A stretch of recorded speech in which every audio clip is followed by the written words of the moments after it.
Bonsoir tout le monde, ici Monsieur Cacahuète et ce soir nous sommes vendredi 10 février 2023, il est déjà 22h29 dans ce nouvel épisode de Parlons Blu-ray. Et oui, j'ai bien dit Parlons Blu-ray et pas Parlons DVD.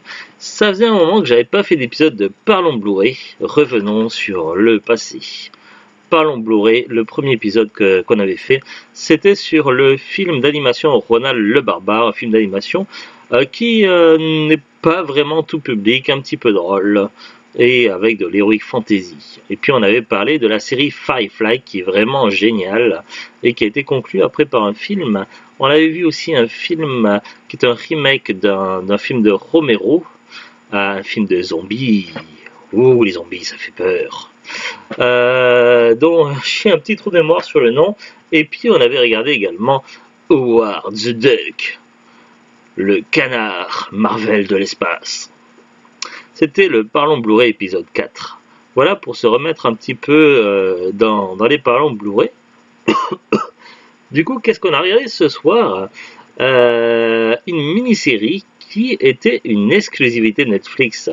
Alors non, je ne parle pas de la série qui se parle loin dans le futur, où Umbrella n'existe plus et il y a deux temporalités avec deux jeunes sœurs. Non, non, je ne parle pas de cette série, qui avait quand même certaines qualités, s'il en est, mais plutôt d'une série d'animation. Alors, Resident Evil en film d'animation, il y avait une trilogie. Alors il y avait Resident Evil Dégénération, Resident Evil Damnation. Alors je sais plus quel était le premier et le deuxième, et le troisième c'était Resident Evil Vendetta.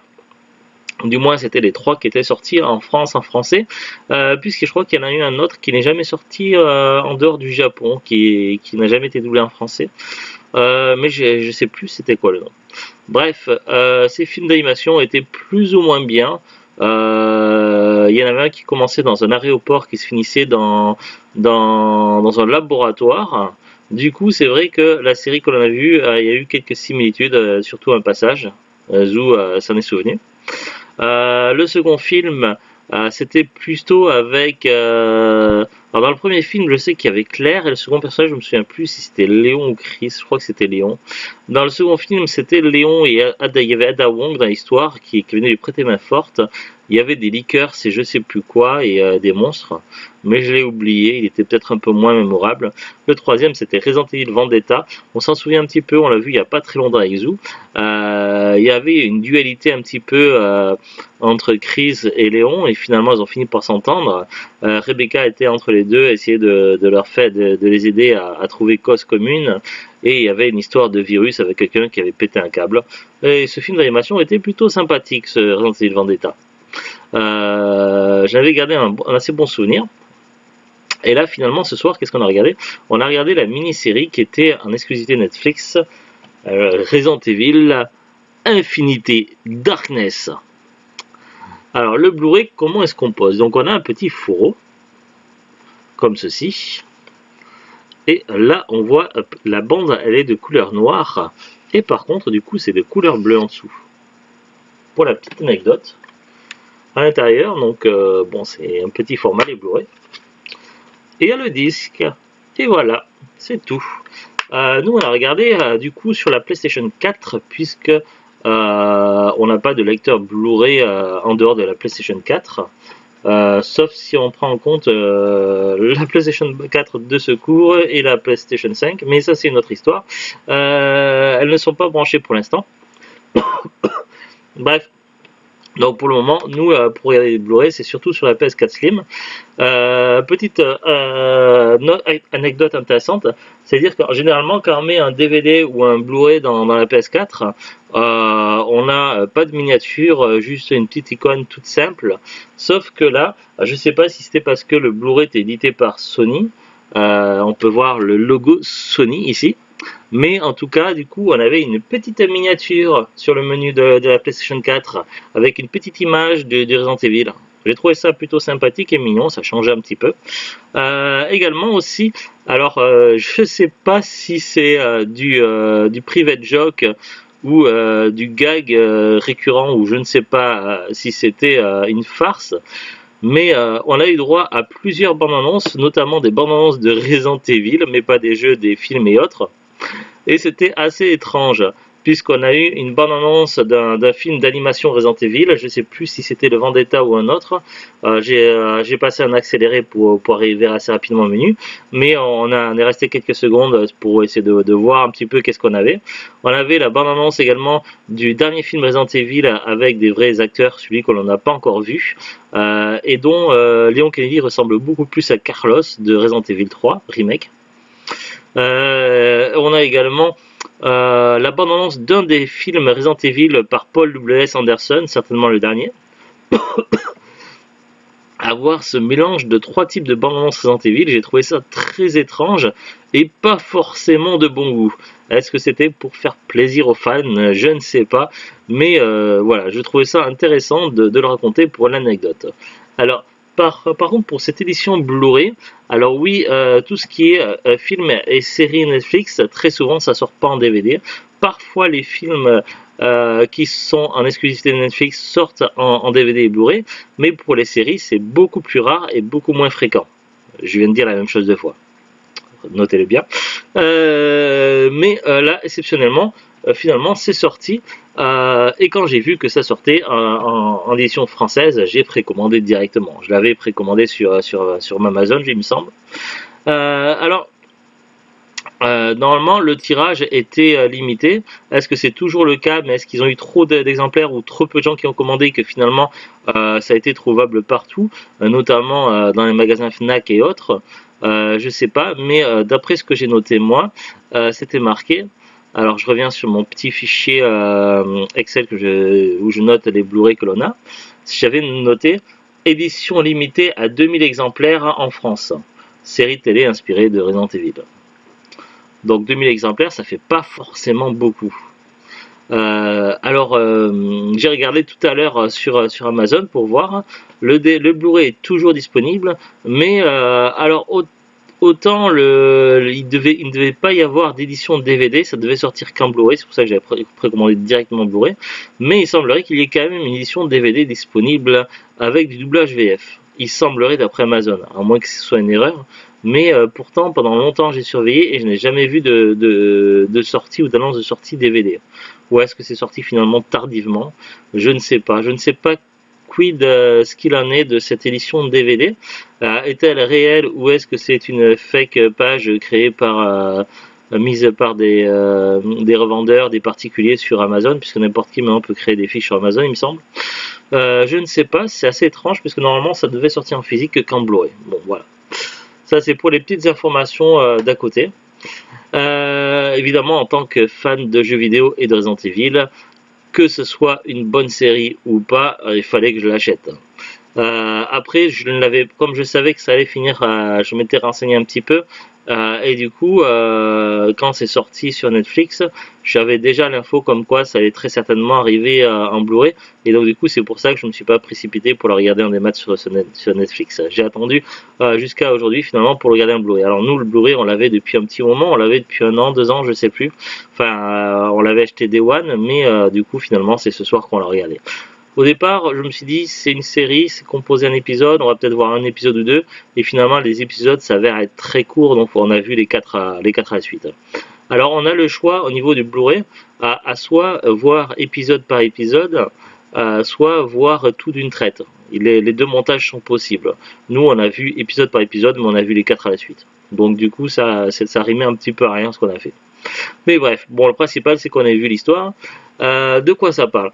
On va déjà lire le synopsis qui est marqué au dos de la boîte en espérant que ça ne spoile pas trop.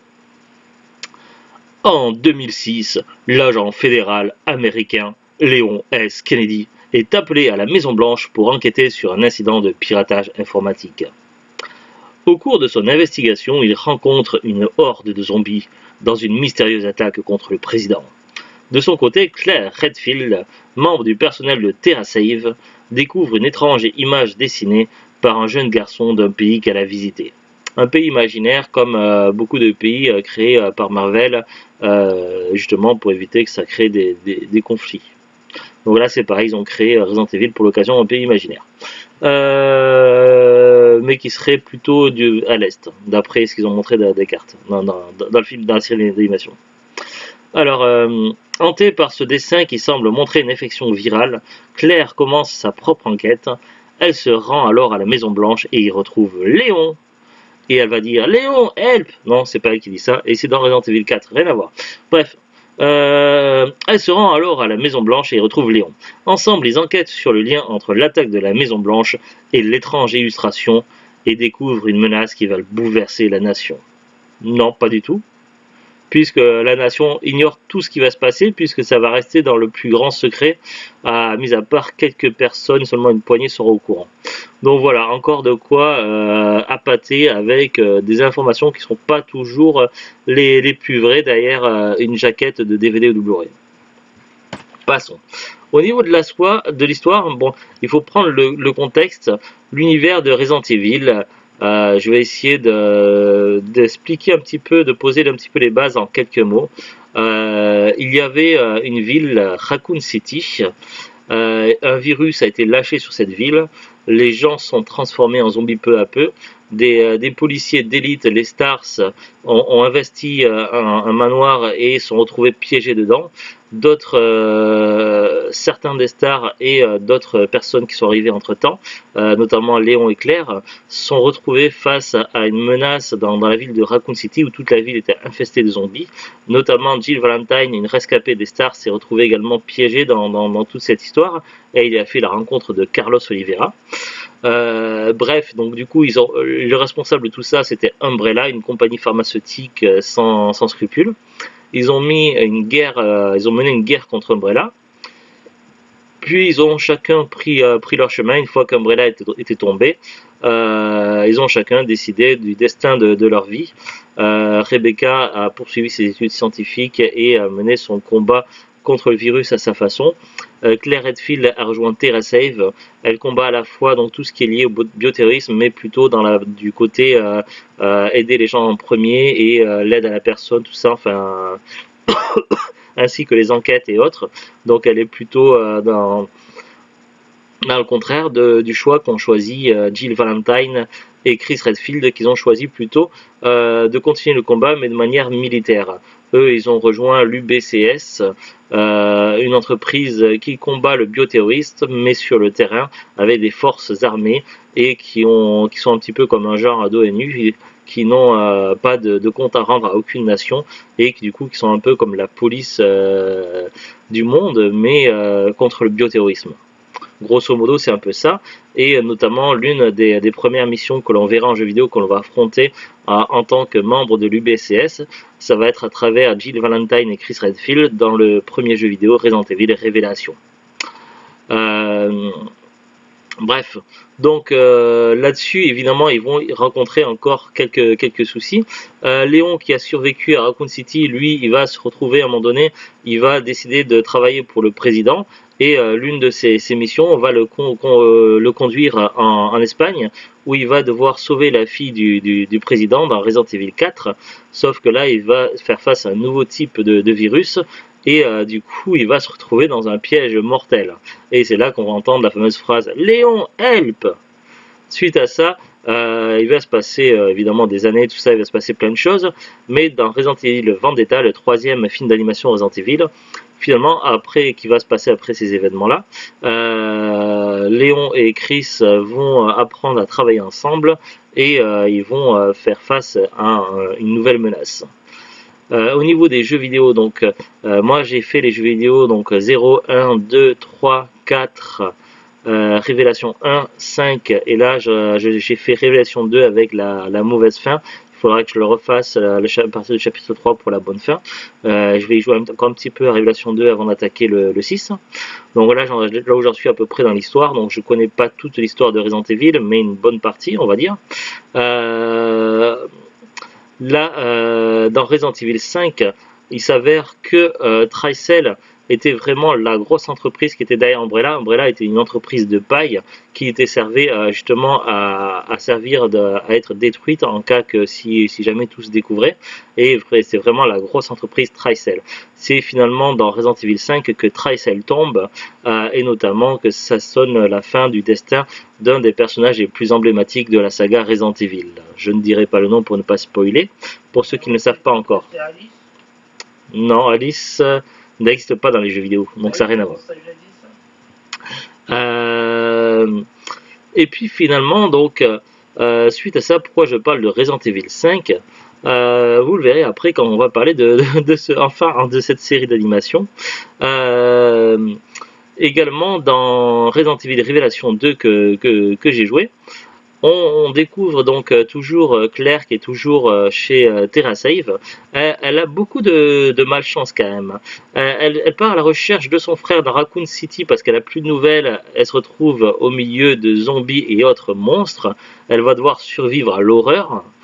Ensuite, elle part toujours à la recherche de son frère. Elle se fait enlever par un grand psychopathe, se retrouve sur une île prison avec encore plus d'atrocités.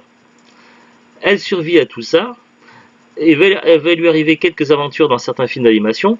Et après, elle va encore se faire enlever par une psychopathe, par Alex Wesker, où elle va se retrouver à nouveau sur une île, à nouveau emprisonnée, et va devoir affronter à nouveau des horreurs.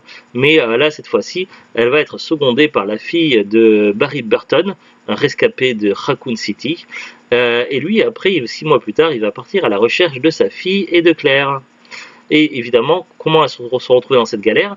Parce que Moira Burton, la fille de Barry Burton, c'était son premier jour chez TerraSave, nouvelle recrue pour rejoindre la même entreprise que Claire, et évidemment, comme pour une première journée, ça part en vrille.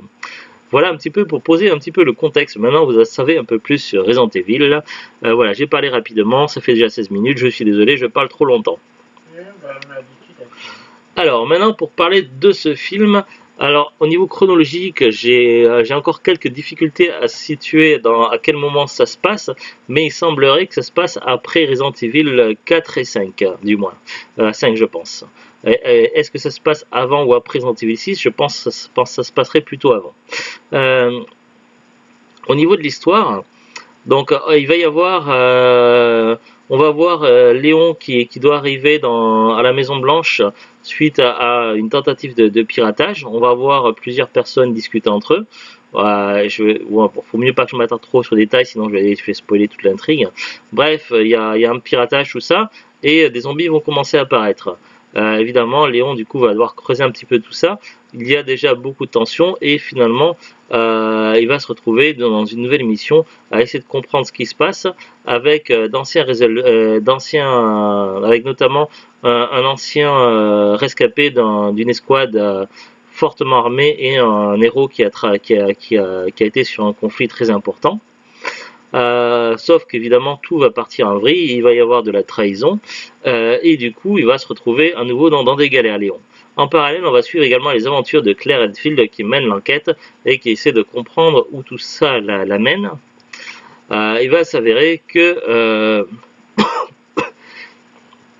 parmi les méchants, ça va être un petit peu compliqué cette affaire parce qu'on va avoir des méchants qui sont vraiment méchants mais qui travaillent, qui sont haut placés, j'essaie de ne pas trop spoiler, et on va avoir des méchants qui sont méchants, oui, mais qui pensent être les gentils.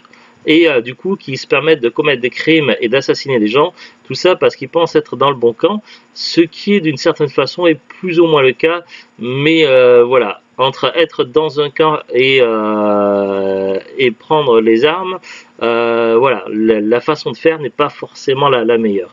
Du coup ça va donner lieu à des massacres, et on va voir également quelques nouveaux types de zombies, notamment les zombies rats, qui c'est pas très joyeux. Je te jure, t'as pas vu, mais quand la scène avec les zombies rats, le cri et tout ça, Neige, ça l'a perturbée, elle était pas en panique.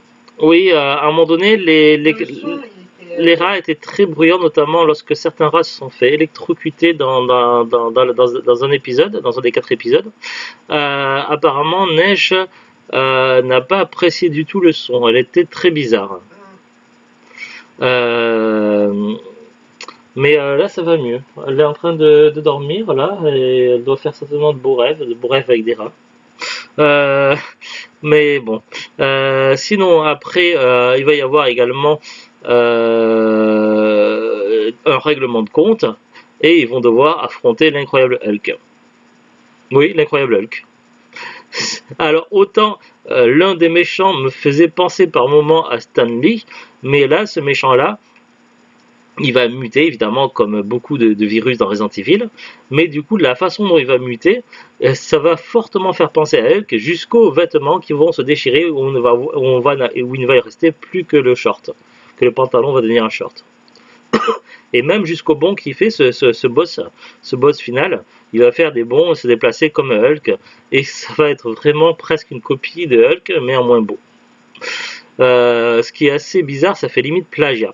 Notamment la scène dans le labo qui est vers la fin de la série, j'ai envie de dire film, je sais pas pourquoi, qui fait fortement penser à la fois, qui fait par certains aspects, qui faisait penser au labo qu'il y avait dans l'un des 2 premiers films d'animation, mais surtout qui est quasiment la copie conforme d'un laboratoire que l'on découvre dans Resident Evil 5 lorsque Chris est toujours à la recherche de Jill Valentine qui est portée disparue. À un moment donné, on va voir exactement le même labo. Et ça va finir quasiment pareil, ce labo-là. Oui, évidemment, mais dans tous les Resident Evil, les labos finissent en miettes, généralement. Mais là aussi, pour confirmer le tout, on a à un moment donné une scène vers la fin où l'un des méchants a survécu, ce qui pourrait laisser penser peut-être à une saison 2, mais ce méchant-là va devoir s'injecter des doses d'un produit spécifique, donc j'essaie de ne pas trop spoiler, mais ce qui est intéressant, c'est la marque sur la mallette qui contient les produits. La marque est Tricell. Tricell qui est responsable de Resident Evil, de l'origine, et de ce qui se passe dans Resident Evil 5. Tout ça, on y retrouve, la boucle est bouclée. Donc la série ne contient qu'une seule saison. Jusqu'à preuve du contraire, la série n'a pas été prévue pour être renouvelée, donc il n'y aura pas de saison 2, même s'il pourrait y avoir une pseudo fin ouverte, avec certains détails qui laisseraient penser à ce qu'il y ait une fin. Néanmoins, la fin qu'il y a reste quand même satisfaisante. C'est pas comme dans la série live acteur dans Resident Evil sur Netflix où il n'y a pas du tout de fin et du coup on ne sait pas ce qui viendra des personnages. Au 3e épisode, tu te demandes s'il y aura de quoi aller jusqu'à la fin. Ouais. Voilà, parce que tu as l'impression que tu viens à peine le truc est lancé tout ça. Qu'ils ont presque dû rattraper le temps à la 4 pour en finir. Voilà. C'était presque un peu limite, presque bâclé quoi. Parce que c'est vrai que là, ils ont mis tellement de temps à poser l'intrigue dans l'épisode 3, jusqu'à l'épisode 3, ce qui fait que lorsqu'on arrive vers la fin de l'épisode 3, qu'on se demande, oui, comme le disait Zou, si on aura tout dans une seule saison. Finalement, ils arrivent quand même à mettre une fin dans l'épisode 4, mais c'est vrai que c'est un petit peu limite. Après, à noter, donc là on est sans spoil, je vais peut-être dire quelques détails à la toute fin de la vidéo en rubrique spoil, mais je préciserai. Là, ce qu'on pourrait dire également, par rapport à la série en elle-même, je l'ai trouvé sympathique, ce que j'en ai pensé, un peu moins bien que le film Resident Evil Vendetta, film d'animation. Après, au niveau du son, il y avait un souci d'équilibrage entre le son des effets sonores et le son des voix personnages. C'est-à-dire que le son des voix personnages semblait un peu faible, alors que le son par exemple des armes à feu ou des effets spéciaux, c'était bruyant à tout va, on entendait des explosions partout, il semblait y avoir un souci d'harmonie, d'équilibrage entre les différents types de sons. C'est un petit peu dommage. Après, au niveau des graphismes, c'est assez particulier parce que généralement les films d'animation Resident Evil, ils ont une seule et même façon de faire et c'est uni du début à la fin. Alors que là, c'est un petit peu le cul entre deux chaises, c'est-à-dire qu'on va avoir des passages qui font penser à des cinématiques où on se dit waouh, putain, ça claque.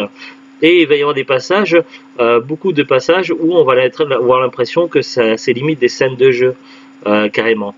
Et donc du coup on se retrouve à moitié entre images qui pourraient être des cinématiques et images qui pourraient être des scènes d'action de jeu.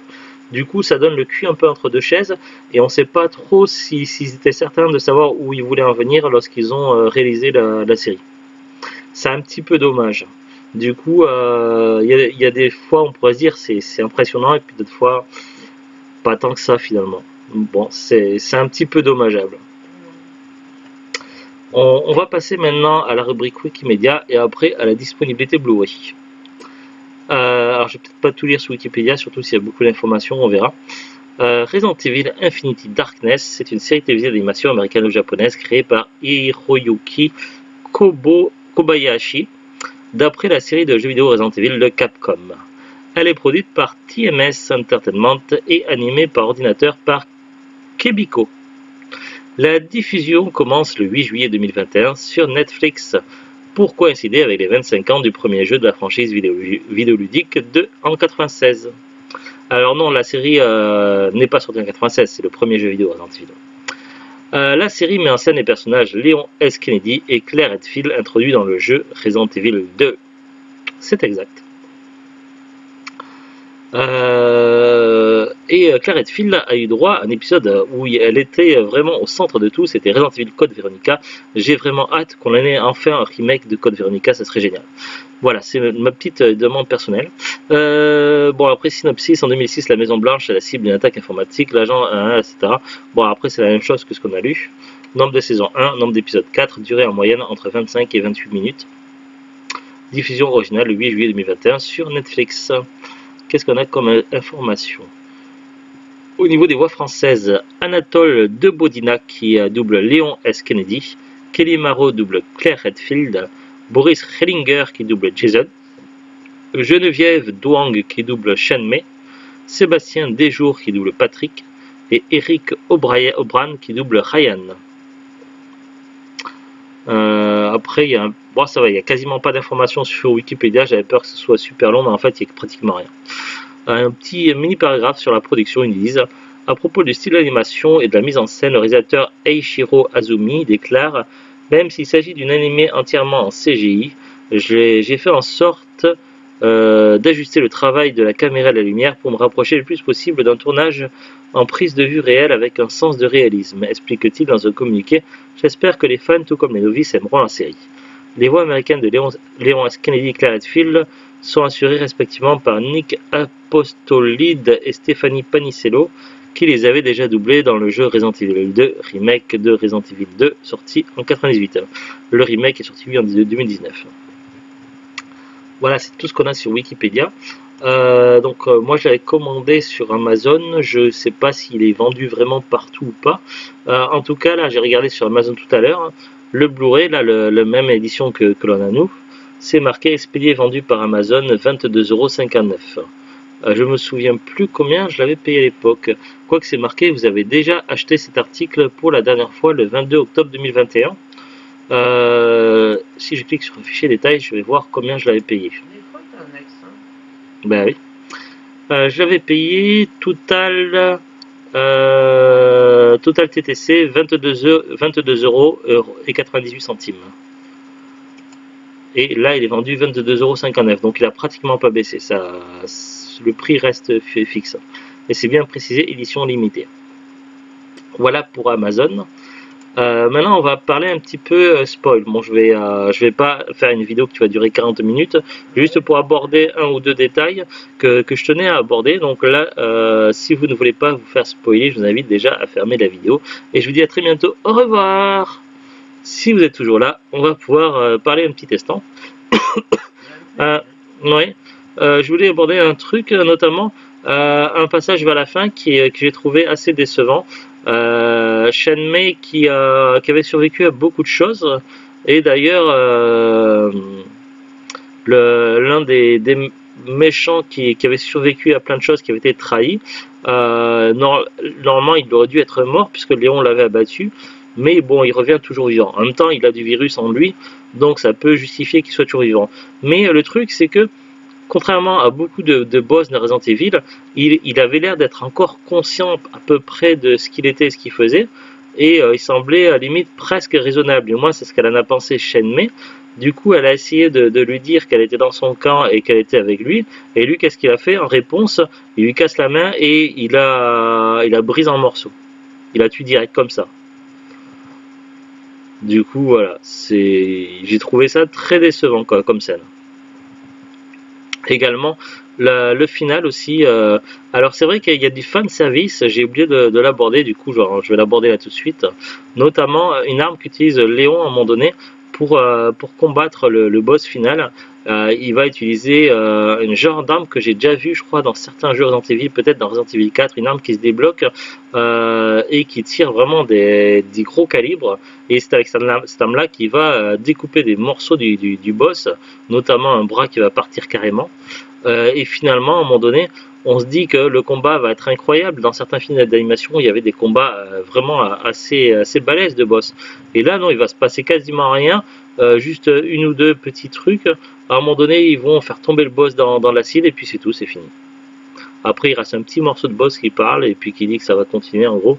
Et puis voilà, donc c'est tout. Le combat de boss peut être le plus décevant possible dans la franchise Resident Evil. Bon, bref, voilà. Voilà, je vous l'avais dit que je serais pas long. Mais voilà, après on pourrait dire plein de choses en spoiler, mais je pense pas que ce soit utile de s'attarder plus que ça.